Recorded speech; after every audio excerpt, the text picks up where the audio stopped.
Oke, berjumpa lagi pada video saya yang keempat, di mana ini adalah kelanjutan dari pembahasan public relation. Kemarin kan kita sudah membahas tentang perencanaan public relation dalam menangani krisis. Kalau sekarang kita itu akan membahas tentang corporate branding dan corporate reputation. Jadi ini masih sama kayak kemarin tentang reputasi dari perusahaan atau organisasi. Nah, pada kali ini kita itu akan mempelajari tentang pengenalan dan konsep dasar teoritis corporate branding. Jadi, corporate branding, corporate reputation, dan manajemen reputasi. Jadi ada 3, ada corporate branding, corporate reputation, dan manajemen reputasi.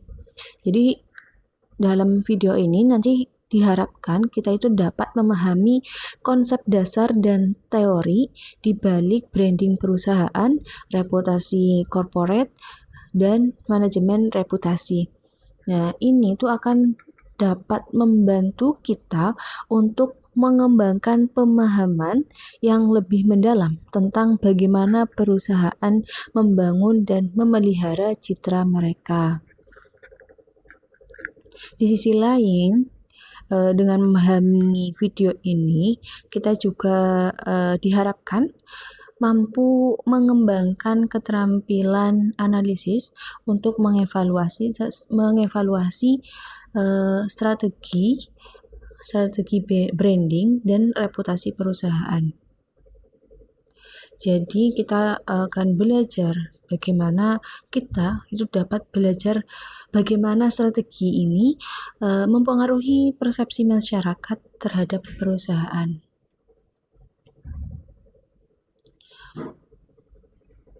Oke, jadi ada 3 pokok yang akan saya bahas.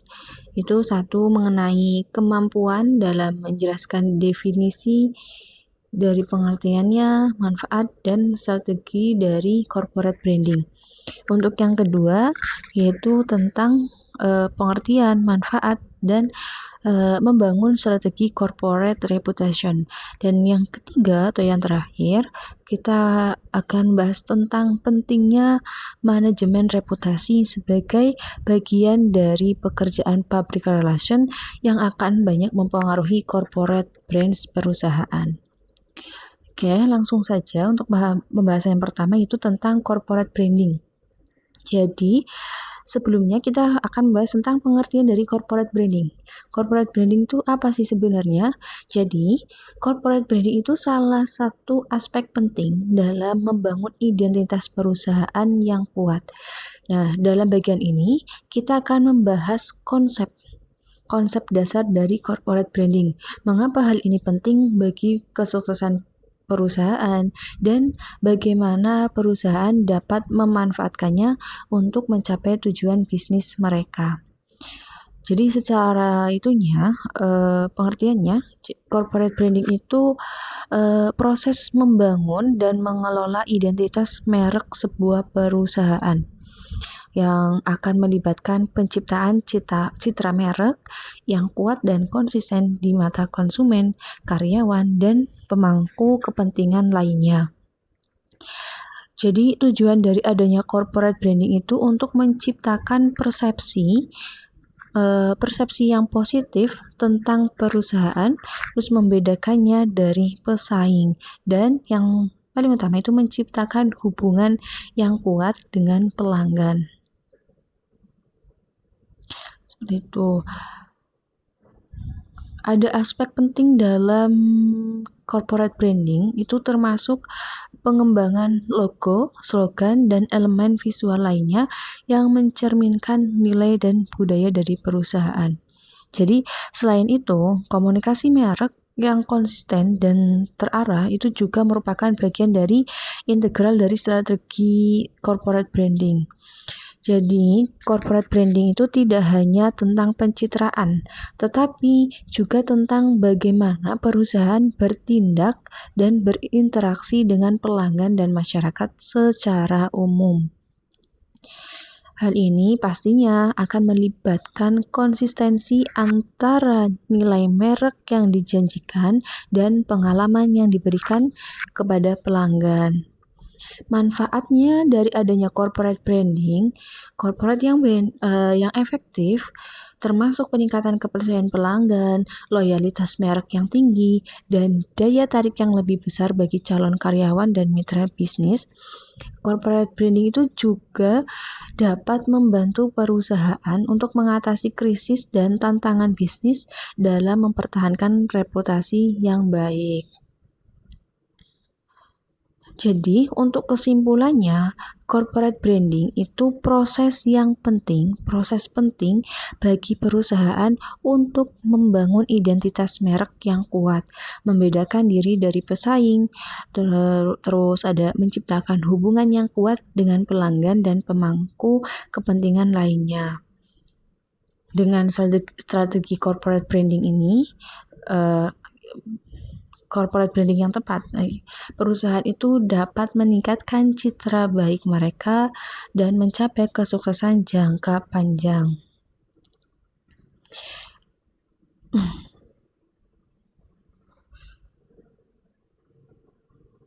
Terus masuk pada pembahasan yang kedua, yaitu tentang corporate reputation. Ya, reputasi perusahaan. Reputasi perusahaan itu adalah representasi kolektif. Reputasi ini mengukur kedudukan relatif suatu perusahaan baik secara internal dengan karyawannya maupun secara eksternal dengan pemangku kepentingan lainnya.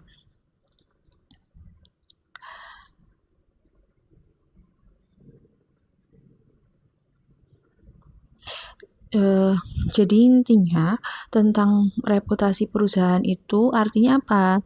Reputasi perusahaan itu adalah salah satu aset yang paling berharga dalam dunia bisnis yang akan berpengaruh kepada stakeholder-nya.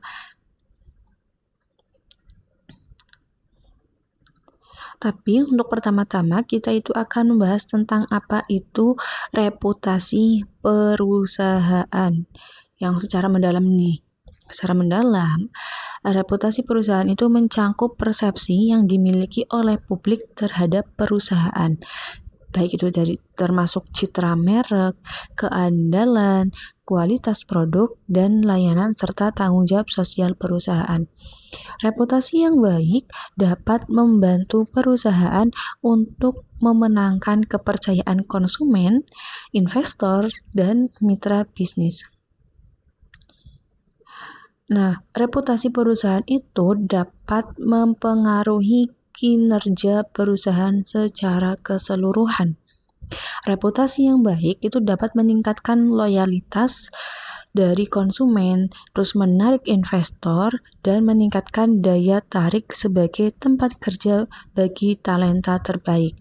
Sebaliknya, reputasi yang buruk itu dapat merusak hubungan dengan konsumen, mengurangi investor, dan juga menyulitkan perusahaan untuk menarik karyawan yang berkualitas. Terus bagaimana sih cara kita untuk membangun reputasi perusahaan yang kuat? Jadi hal ini tuh meliputi komunikasi yang transparan, kejujuran dalam berbisnis, memberikan nilai tambah kepada konsumen dan masyarakat, serta menjaga kualitas produk atau layanan. Jadi dengan membangun reputasi yang kuat, perusahaan itu dapat meningkatkan kepercayaan publik dan memperkuat posisinya di pasaran. Terus, gimana juga cara kita untuk mengelola reputasi perusahaan dalam era digital? Kan karena dengan adanya media sosial dan internet, reputasi perusahaan itu dapat dengan mudah terpengaruh oleh komentar dan ulasan dari konsumen. Ya, kalian tahu sendirilah bagaimana kita kalau dalam bermedia sosial, para netizen plus 62 itu kan kayak nggak ada filter ya dalam berkomentar. Jadi oleh karena itu, perusahaan itu perlu memiliki strategi yang kuat untuk mengelola reputasi mereka secara online.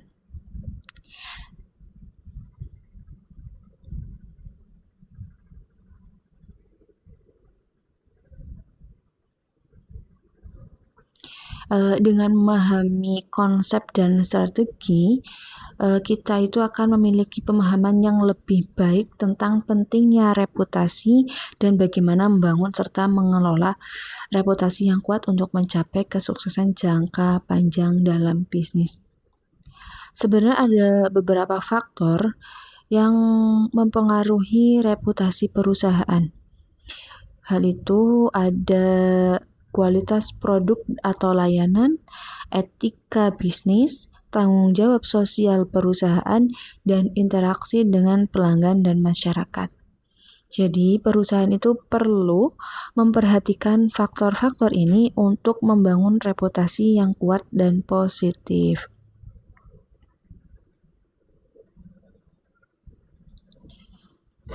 Terakhir nih, kita akan membahas tentang strategi yang dapat digunakan untuk mengelola reputasi perusahaan. Salah satu strategi yang penting adalah transparansi. Ya, perusahaan itu perlu terbuka dan jujur dalam berkomunikasi dengan konsumen dan masyarakat tentang produk, layanan, dan praktek bisnisnya. Selain itu, perusahaan itu juga perlu memperhatikan tanggung jawab sosialnya dan berkontribusi positif terhadap masyarakat dan lingkungan sekitarnya. Tambahan nih bonus tentang pentingnya memonitor dan mengevaluasi reputasi perusahaan secara terus-menerus. Perusahaan itu perlu menggunakan berbagai metode seperti survei, analisis media sosial, dan juga wawancara untuk memahami bagaimana reputasi mereka di mata konsumen dan juga masyarakat.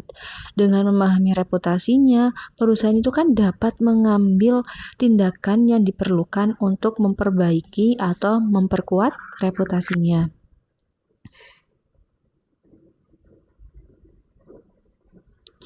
Oke, untuk yang selanjutnya, pokok ketiga yaitu tentang manajemen reputasi. Manajemen reputasi itu apa sih? Jadi, manajemen reputasi merupakan proses penting dalam membangun, memelihara, dan memperbaiki citra sebuah perusahaan di mata publik. Pertama, kita akan membahas mengapa manajemen reputasi menjadi penting bagi sebuah perusahaan. Reputasi yang baik itu kan dapat meningkatkan kepercayaan konsumen, mendukung pertumbuhan bisnis, dan juga menciptakan nilai jangka panjang bagi perusahaan. Sebaliknya, reputasi yang buruk itu dapat merusak citra perusahaan, mengurangi kepercayaan konsumen, dan bahkan menyebabkan kerugian finansial. Nah, ada nih sebenarnya faktor-faktor yang mempengaruhi reputasi perusahaan itu apa saja sih? Nah, beberapa faktor tersebut itu meliputi kualitas produk atau layanan, integritas dan etika bisnis, tanggung jawab sosial perusahaan maksud saya, terus dan interaksi dengan pelanggan dan masyarakat. Jadi, perusahaan itu perlu memperhatikan faktor-faktor ini untuk membangun reputasi yang kuat dan positif. Terus, apa sih strateginya untuk kita gunakan dalam memanajemen reputasi? Nah, salah satu strategi yang penting itu adalah dengan membangun hubungan yang baik dengan para pemangku kepentingan seperti konsumen, karyawan, investor, dan juga masyarakat. Perusahaan juga perlu menggunakan media dan saluran komunikasi lainnya untuk memperkuat citra positif mereka.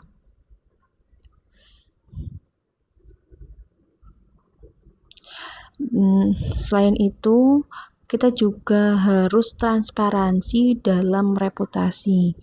Nah, perusahaan itu perlu terbuka dan jujur dalam berkomunikasi dengan publik tentang produk, layanan, dan praktek bisnis lainnya.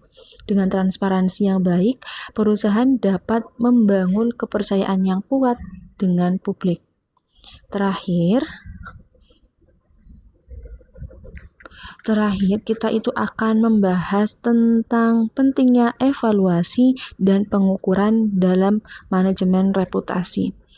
Jadi perusahaan itu perlu terus memantau dan mengevaluasi reputasi mereka menggunakan metrik yang sesuai untuk memahami seberapa baik atau buruk reputasi mereka di mata publik. Dengan pemantauan yang baik, perusahaan itu dapat mengambil tindakan yang diperlukan untuk memperbaiki atau memperkuat reputasi mereka. Dengan memahami konsep, strategi, dan praktek terbaik dalam manajemen reputasi, perusahaan dapat mengelola reputasi mereka dengan efektif dan juga membangun citra yang kuat dan positif di mata publik. Oke, pada kesempatan video kali ini saya cukupkan. Untuk memperdalam lagi, tunggu saja video saya yang ke-6. Oke, Assalamualaikum warahmatullahi wabarakatuh.